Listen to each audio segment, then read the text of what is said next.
So the announcement of the endowment today was a complete surprise to myself, and I think everybody in the room. I think Joe may have been the only other person in the room that knew about it prior to, but extremely exciting. That means that we're able to, in the future, have access to ongoing support to fulfill more of these types of projects that are going to impact our community for a long time to come. So much of it comes to the fact that this was Dick Jacobson's hometown. And it clearly made a lasting impression on him. I think he loved to come back here.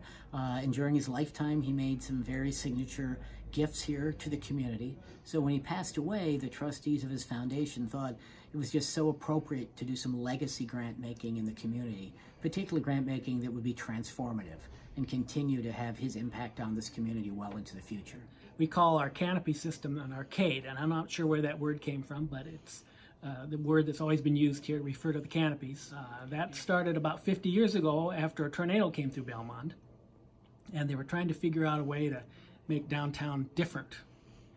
And so the arcade was put up, and it was scheduled to last 40 years. Well, it's been 50 years almost now, and parts of the arcade are really in bad shape. There's a lot of rust, a lot of bolts that are pulling out of bricks as the buildings start to crumble a little bit. And so we were trying to figure out a way to save the arcade because the downtown Christmas decorations sit on top of it, and the city streetlight system hangs on it.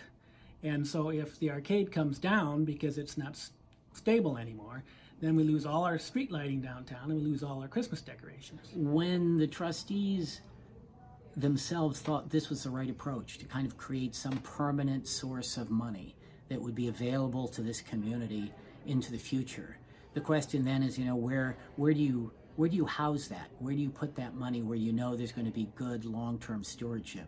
And so community foundations play that role, and the community foundation here has such a stellar reputation that it was a natural partner. And the role the community foundation played in the first year before the commitment was made to endow it, this was kind of an experiment.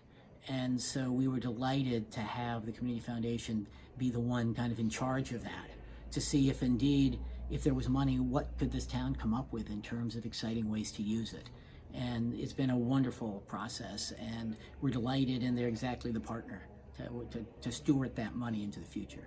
That soccer field will create such an impact on their lives because they can spend time together as a family, and that soccer field, it's something that this community really needs, especially the Hispanic community. It's exciting because of the impact that these projects have the potential to have on the community. There were so many good choices and so many worthy projects that were presented to us, and I think one of the exciting things about it is, now that we've learned that there's a longer term commitment, even though we weren't able to fund them all this year, we'll have subsequent opportunities to bring more of these projects to light for, a long term improvement to the community.